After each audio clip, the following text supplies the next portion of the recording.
to kamar yadda na faɗa mutanen Birnin Gwari dai sun gani a ƙasa, bangaren Birnin Gwari misali sun ga aiki a ƙasa na ci gaban rayuwarsu da dukiyoyinsu. Illa matsalan tsaron da muke faɗa ita kullum ita ne abin da ya dame mu. Babu shakka ba za mu fasa yin wannan magana ba sai ran da muka samu cewa ɗan Birnin Gwari zai fito ya rayuwar shi yadda sauran mutane ke rayuwa na wasu wurare.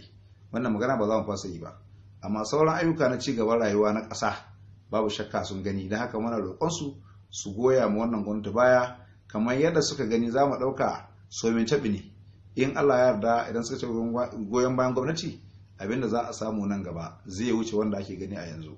Sannan kuma jihar Kaduna gaba ɗayanta da ma Najeriya baki ɗaya, na tabbata kai da kake wannan tambayan da akwai inda an ce ka je ba za ka je ba, nan ka tsoron ba mai tashi da kai, ko kuma inda za ka tafi minti 30 sai ka awa 2 ko 3 baka je ba saboda checkpoint da ke kan hanya, ba za ka iya kaiwa wurin ba. A kasuwa tsoro, a masallaci tsoro, a coci tsoro, a tashar mota, a ko'ina mutane a tsoraci suke, ba su da garantin rayuwarsu.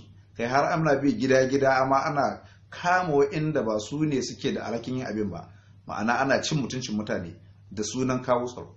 Amma har da ake ciki yanzu na tabbatar da ko wannan abin da aka samu kadai ya isa a yabi wannan gwamnati, a goya mata baya, a yi mata addu'a, a roƙi Allah ya kawo ci gaban da take nema na rayuwar al'ummar mutanen Najeriya da kuma ainihin kyautata rayuwarsu.